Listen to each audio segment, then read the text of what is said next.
Hola, muy buenas a todos, bienvenidos a mi canal. Parece que vamos a ir a por Emerich porque os parece que quieren deshacerse ya del traidor ese.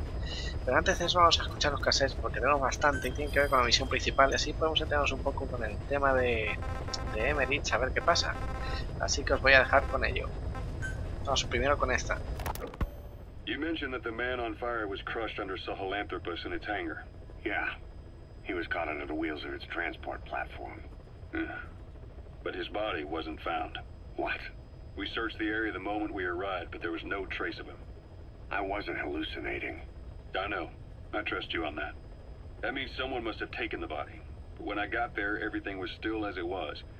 Even Skullface hadn't been touched. I can't see a reason to sneak into a place like that and drag out the biggest, heaviest guy there. What are you getting at? The only option left is... he got up and walked away. That platform ran him over. Just ran him over. You're saying that's not enough? I don't want to believe it, but maybe not. He shrugs off bullets, even rocket strikes. There's no reason to think that would finish him. It seems ridiculous, but I'll start gathering eyewitness accounts just in case. If you dig up anything concrete, I want to know. You'll be the first, if I dig anything up. But I hope to hell I don't. No kidding. Emmerich didn't go with depleted uranium for Sahelanthropus' armor because of its strength. He had nukes in mind. Exactly. It's meant to use its body as the fuel component for a nuclear weapon. Sahelanthropus uses built-in uranium enrichment archaea to melt its own body and extract uranium-235 from the depleted uranium in its armor. Those archaea perform the enrichment in an extremely short time. The concentration jumps by a factor of several hundred, from 0.2% to over 90%. The end result being highly enriched weapons-grade uranium. Sahelanthropus' body itself becomes a nuclear bomb. Emmerich says if it were to self-destruct, the nuclear yield would be somewhere in the region of 15 kilotons. Since you need about 50 kilograms of highly enriched uranium to trigger a nuclear reaction, that would mean Sahelanthropus contains something like 23 tons of depleted uranium. That's not very much. No, it isn't. That's about what you'd expect to find in a main battle tank's armor. The point is, it can be transported anywhere, even use its conventional weaponry on the battlefield, and the international community will never suspect a thing. I just received word from the R&D team and the transport team out of Afghanistan. They finished installing Sahelanthropus on the base. It's ours now. All right. Don't let any of the staff touch that thing. Especially Emmerich. Of course. That guy's crush on Sahelanthropus is beyond a joke. Guess he really wants to see his tech stand on its own two legs this time. That's not gonna happen. I know it. So you've got no plans to make it operational again? Damn right. Boss, I want to hear it straight from you. Hear what? What the hell do you want with that thing? The drive is busted. It's not like it has a nuke on board. Even if the metallic archaea could turn it into a nuclear weapon, all it can do is self-destruct. Sahelanthropus just isn't a weapon anymore. It'll draw unwanted attention without even being a deterrent. I know. The weapon's development strut sank 2 feet under that thing's weight. That's 1 year's drop in a single night. We've started on reinforcing the strut, but there's no guarantee it'll hold up if a storm hits. I know that too. Boss, why keep it? It's a mark. Us diamond dogs, we don't have a country to call home. That means we have no past, nothing to prove that we lived. Every one of us threw it all away when we came here. Sahelanthropus is a symbol to show that the likes of us brought at least one crisis to its end. A mark in history. So we can't just fade away. It's of no practical use to us. But we still need it. A symbol of what we've done. I'm glad I sounded you out on this. Snake, on behalf of all of us, I want to thank you. I don't need gratitude. I need security. Keep Emmerich away from that thing. Roger that. You said that the nuke Skullface was trying to spread around the world were equipped with a failsafe. Something that could shut them down at will. His will. Quite so. After all, he needed a guarantee that a fire wouldn't simply turn the weapons back on him. So how can they be stopped? The criticality trigger, that is, the detonator, is a complete black box design.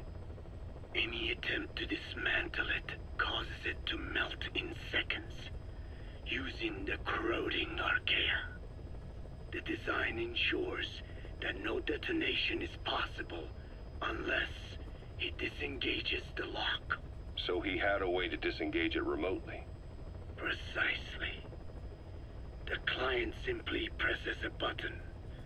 At that moment, the detonator begins transmission with a surveillance satellite. The satellite reports to him how the client is trying to use the nuke. If he does not object, the lock is disengaged. But if it's a risk to him in any way... The detonator melts down. The same is true if detonation does not occur within a preset time after the lock is disengaged. The nuke is rendered useless. Who the hell would buy something with strings attached like that? The client would never know until the moment they actually try to use it. Most likely, he would have explained the time delay as the detonators needing time to activate. And he only intended to sell to technologically primitive groups in the first place. Let me guess. He'd claim it was defective and offer a replacement. Shadier than a used car salesman. Skullface shakes your hand like a friend, using the other to control you like a puppet. This is how he works. This is yellow cake that Cypher was having the PFs transport. Before we met you, the boss recovered it from a truck crossing the savannah. Are there metallic archaea inside it? Yes, the archaea metabolize uranium-235 to subsist. They must be stored inside yellow cake, or they cannot survive. So those biological traces we took for impurities were actually the real cargo. Of course, they are deactivated, so they do not trigger a sudden enrichment. They are like baker's yeast. Yet, they do gradually enrich the uranium as they feed. I imagine you detected weapons-grade traces. Yeah, we did. And the malachite that was loaded on the truck had traces of uranium in it too. So that's the flower, huh? Skullface was gonna sell do-it-yourself nuke kits. The uranium-enriching archaea complete with a user's manual. And the ores with the uranium could be sourced by the client or provided by Cypher. Even the trace amounts buried in common ores can be enriched to weapons-grade uranium by the metallic archaea. Proving that must have been the most important factor of the trials. That and the ability to successfully prevent detonation. So if the amounts of uranium in the ores are low enough, they can get past any inspection. And you only need a tiny amount of the archaea to act as the yeast. No great challenge to smuggle that either. The first step towards saturating the world with nukes. His plan. That was not my intention. My only goal in developing the metallic archaea was to save the Dene. What made you think a tool for creating undetectable nuclear weapons would save your people? After 70 years, the Dene reclaimed the Navajo nation from which we were banished. We bore all the hardships of poverty, but we were proud to live off the land we called our own. But in the moment the atomic bomb was dropped on Hiroshima, everything changed. I don't get it. The nuclear arms race between the US and the Soviet Union began with the end of the Second World War. Suddenly, there was a massive demand for uranium, and it was our ill fortune that the ground beneath the Navajo Nation was rich with uranium ore. The Black Ana government set up mine after mine, and many of the Dene worked them, never informed of any danger. Every day, they went to work with no protection. The slag was simply piled out in the open. When rain fell, uranium traces left behind would seep out, and when the ground dried, it was blown about as dust. Land and water were contaminated, irradiated. Many of us became sick and died. That pain lives on to this day. I had no idea. Wanting more than anything to revive the land my forebears left to me, I was delighted upon discovering microbes that eat uranium. If they could be domesticated, I believed we could rid our land of uranium. Were you successful? No. The research called for funding on a colossal scale. But nobody was willing to invest with no prospect of a return. And that's when Skullface showed up. Correct. I can save you and your people. We share the same will. That is what he said to me. And I believed him. Plagana forced me to abandon my uranium cleanup work and focus on nuclear weapons. And he held all the Dine hostage. Today, the uranium mines within the reservation are finally closing down. It is simply less expensive now to source uranium overseas. New victims, different places. But uranium is a tactical resource. To rely on a foreign country for it is a difficult decision to make. And he was in the perfect place to influence that decision. He could have condemned your people to the mines forever. The contamination comes not only from uranium. The fallout from the Nevada nuclear tests also settled on our lands. As if our fortune were not already bad enough, we are also downwinders. To save the Dine, I must complete my original research. Code Talker, haven't seen you eat a single thing since you got here. Let me guess. Photosynthesis? Oh? What makes you say that? Well, a long time ago, I knew someone with a similar ability. Well, you are correct. Most of my body is covered with parasites. I supply them with water, and in return, I receive sugars they produce when exposed to light. It isn't just my skin either. The parasites also act as my eyes. They have replaced many of my internal organs as well. It is thanks to them that I live on after over a century. How did you obtain them anyway? Through your research?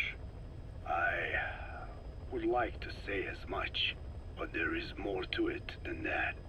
Let me take you back 20 years. I had hit a dead end with my parasite research. Then I was approached by a foundation. They said they had a sample of an unusual strain of parasite. Which foundation? Apparently, they had links to ARPA. But that is all I learned.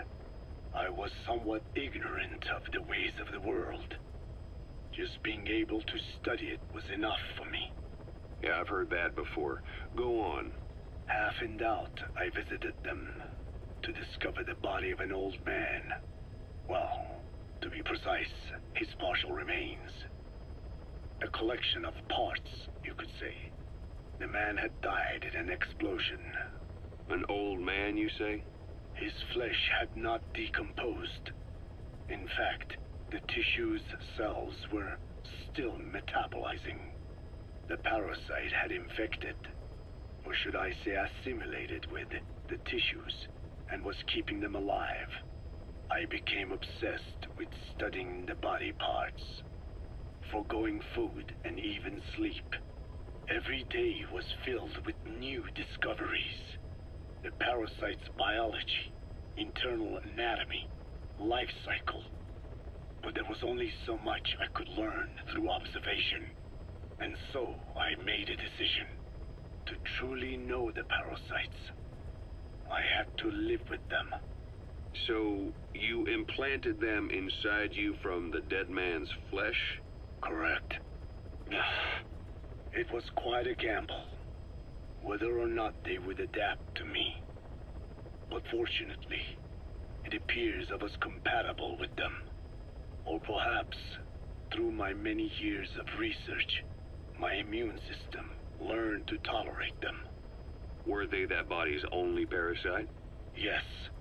However, there was a separate specimen that supplied its host with adrenaline in response to pain, and yet another that could control insects at will through secreting heterogeneous pheromones. I wanted exposure to them, to take them into me, but my wishes were denied.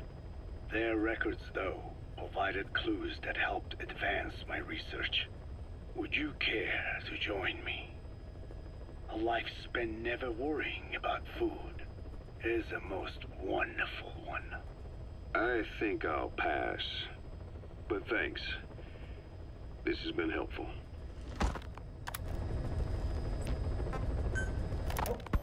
The one that covers. The parasite that lives on the surface of the skull's bodies is what gives them their power. Similar to my children, who live in my skin. I modified the parasites I isolated from the body of that old man, differentiating them with various abilities. One that can blend perfectly into its surroundings by exposing the pigments in its cells at will. Another that, by harboring multiple species of metallic archaea, can oxidize and reduce metal. Isolating the one that covers and transplanting it into an artificial medium should provide the same abilities as the skulls, but they can only subsist within a human body. Once transplanted into the medium, they will eventually die. Another thing, the weakness of the one that covers is desiccation. Their surface moisture loss is greater than ours. The reason they give off mist is to alleviate this by releasing the salts inside them as microparticles. Water vapor condenses around them, appearing as mist. But this dries out the atmosphere until they cannot even produce mist. And once their supply of water from the host runs out, the parasites are in danger.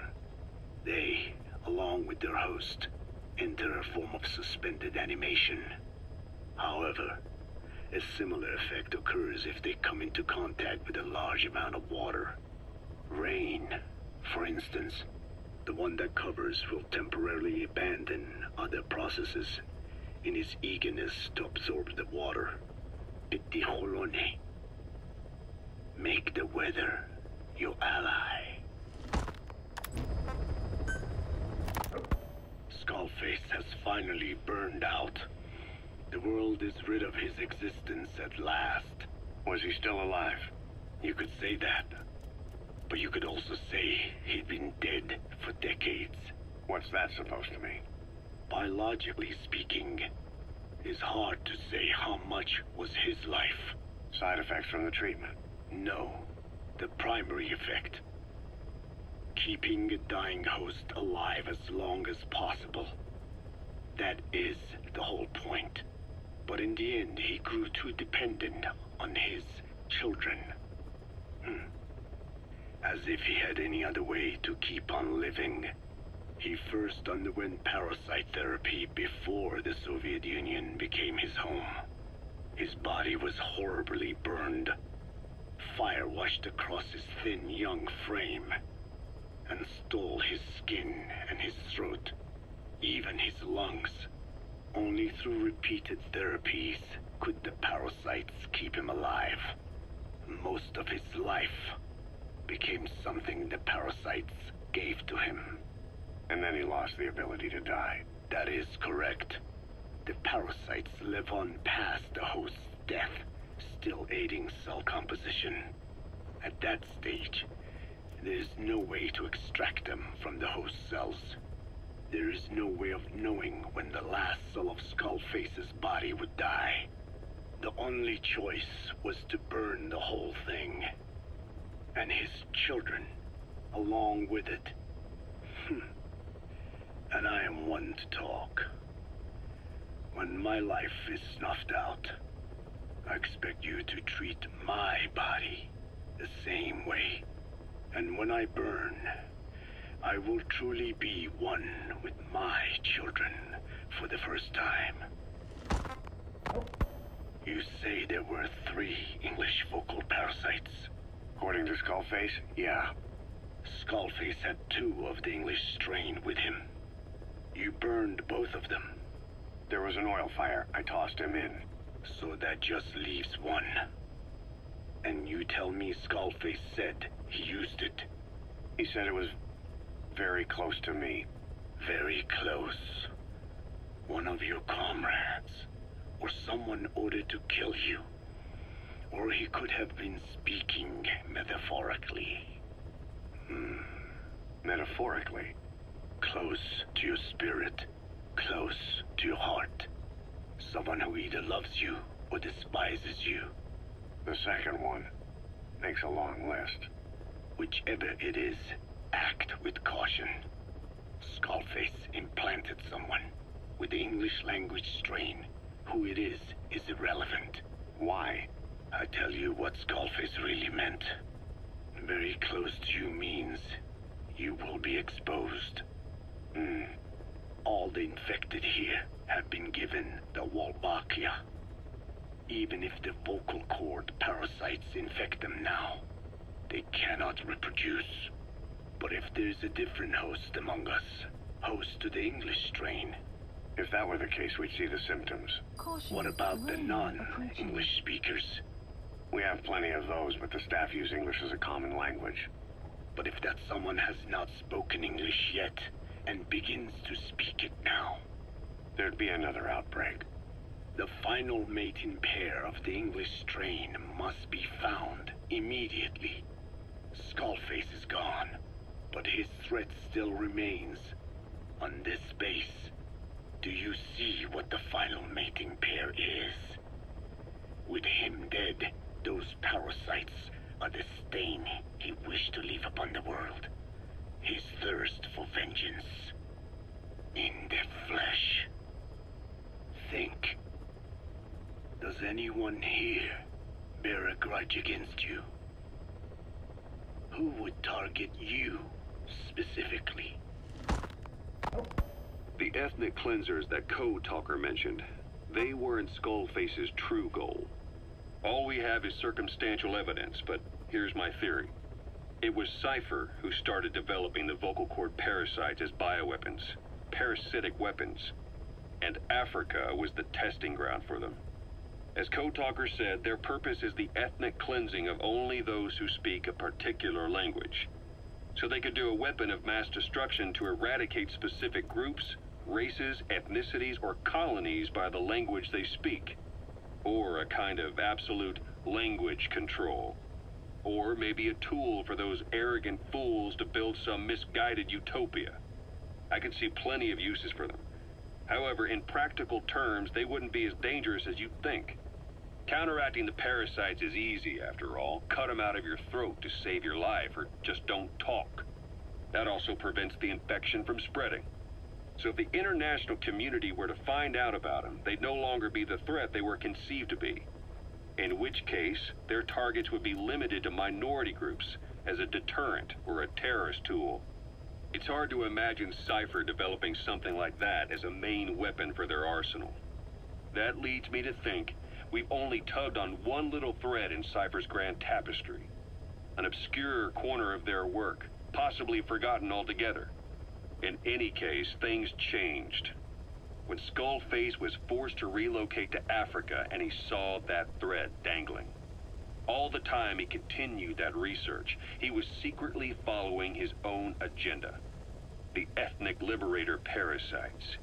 His English language strain. Skullface said there were only 3 samples of the English language strain parasite, and I think we can believe him. Bringing his ethnic liberator's plan to fruition depended on creating an English version of the vocal cord parasites at all costs. But an English strain would have been useless to Cypher. Worse, it could have destroyed everything they'd built. It was the one type they couldn't allow. That means Skullface was forced to develop his English strain out of sight of Cypher's network. Naturally, he couldn't use the greenhouse facility Cypher had set up and filled with guinea pigs. Skullface must have found some secret place to create his precious few English parasites, hiding all evidence like a man cheating on his wife. Somewhere, an entirely standalone environment. And when his plan entered its final phase, he must have made the place disappear. Some little room, could be anywhere, but now nowhere at all. We'll never know where he did it, but to elude Cypher's surveillance, it couldn't have been big. I believe Skullface was telling the truth. There were only ever 3 samples of the English language strain. Why activate Sahelanthropus in Afghanistan? This is how Skullface wanted things to play out. The Soviet Union secretly develops a new type of nuclear weapon and successfully deploys it in Afghanistan. Revealing the existence of Sahelanthropus results in a return to the glory days of the Cold War. The threat it poses reignites the nuclear arms race between the world's major powers. The demand for nuclear weapons increases around the globe. What if you then introduced a nuclear weapon anyone could get their hands on? Non-nuclear nations, militant groups of all shapes and sizes, they'd all jump at the chance. Sahelanthropus was a marketing tool to sell nukes all around the world. But I think it's safe to say that plan was stamped out before it got up and running.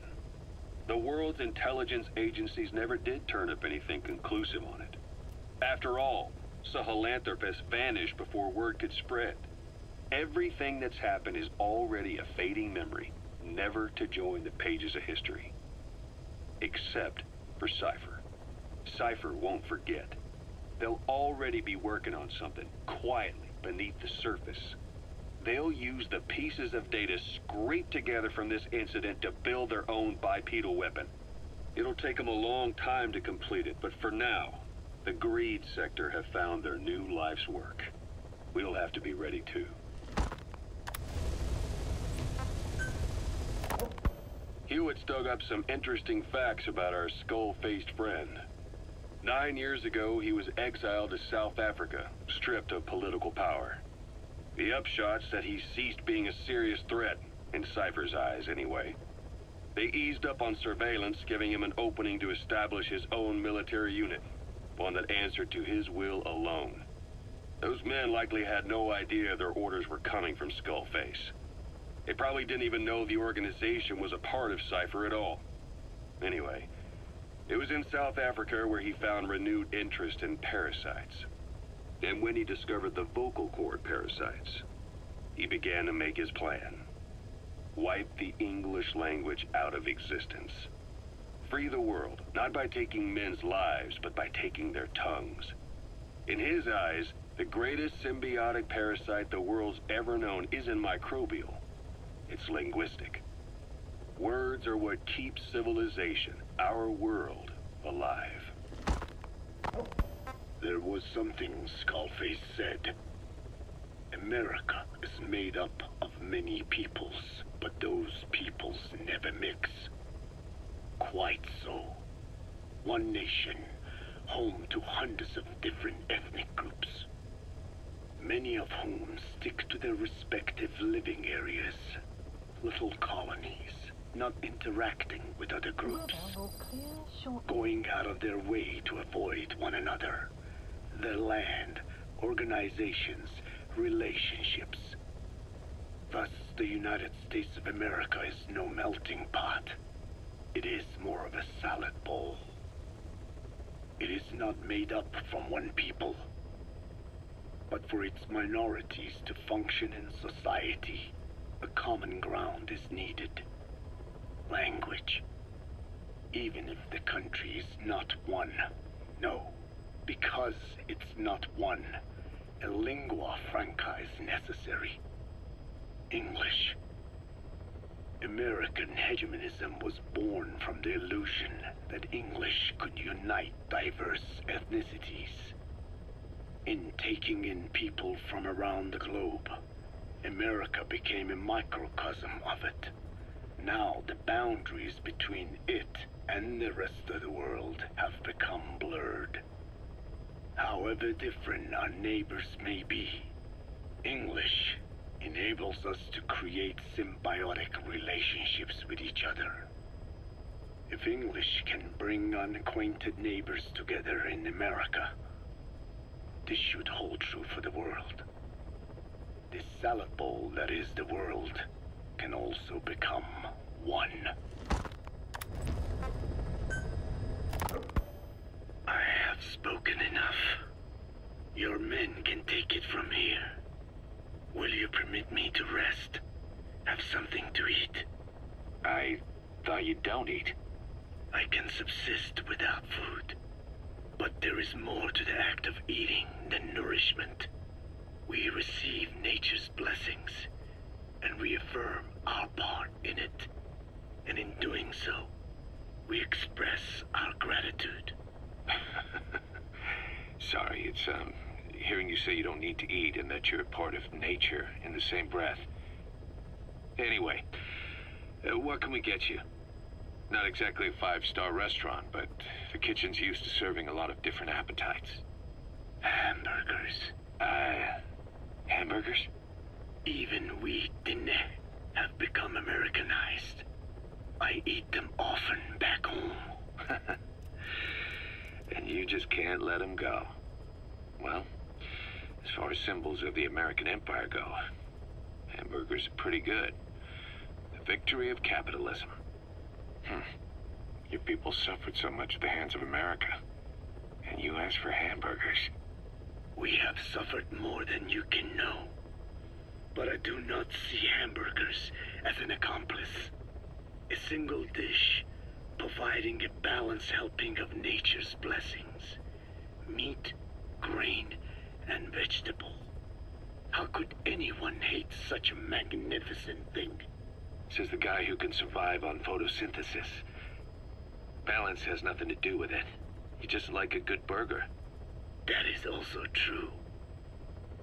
Be warned, though. I have very high standards. Don't worry.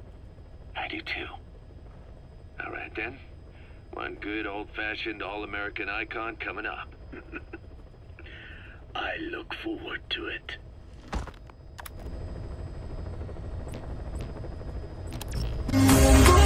That's how it goes. Play it harder, transpose. We